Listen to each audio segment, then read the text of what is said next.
అంటే ఏదైనా నేరాలు చేసినప్పుడు నిందితులను శిక్షించటంతో పాటు ఆపదలో ఉన్న వారిని ఆదుకుంటూ రక్షక భటులుగా మానవత్వం కూడా చాటుతుంటారు.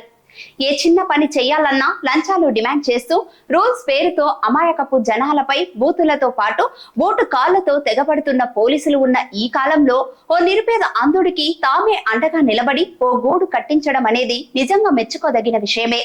హ్యాట్స్ ఆఫ్ మహబూబాబాద్ పోలీస్ అంటున్నారు ప్రజలు.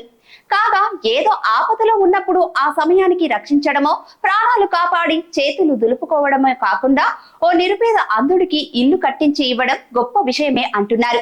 అయితే ఈ గొప్ప మనసు చాటుకున్నది మహబూబాబాద్ జిల్లా నరసింహులపేట పోలీసులు. పాటలు పాడుతూ పొట్ట నింపుకుంటున్న నిరుపేద అంధుడికి చేయుతగా నిలవడమే కాకుండా ఇంటిని నిర్మించి ఇచ్చారు.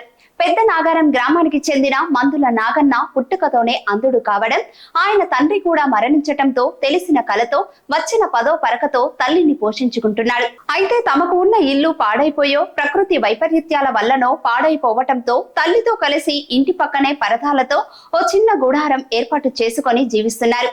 ఈ క్రమంలోనే తన తల్లి అస్వస్థతకు గురి కావటంతో నాగన్న తీవ్ర ఇబ్బందులు ఎదుర్కొంటున్నాడు. నాగన్న పరిస్థితిని స్థానిక యువత వీడియో తీసి సోషల్ మీడియాలో పెట్టగా అతని గురించి తెలుసుకున్న ఎస్పీ సుధీర్ రామ్నాథ్ కేకన్ నరసింహులపేట ఎస్ఐ ద్వారా వివరాలన్నీ అడిగి తెలుసుకున్నారు.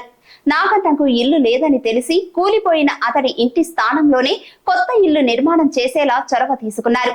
తమతో పాటు కొంతమంది దాతల సహకారంతో నిరుపేద అంధుడికి ఇల్లు కట్టించి ఇచ్చారు. గృహ ప్రవేశానికి ఎస్పీ స్వయంగా హాజరై పూజా కార్యక్రమాలు చేశారు. అంతేకాదు తల్లి కొడుకులకు కొత్త బట్టలు పెట్టి సంప్రదాయబద్ధంగా గృహ ప్రవేశం చేపించారు. అనంతరం ఇంటి ముందు ఒక మొక్కను కూడా నాటారు. నాగన్నకు ఎప్పటికీ తమ సహాయ సహకారాలు ఉంటాయని హామీ ఇచ్చారు. దీంతో నాగన్న ఆనందానికి అవధులు లేవు. ఎస్పీకి కృతజ్ఞతలు తెలుపుతూ సంతోషంతో చిందులు వేశారు.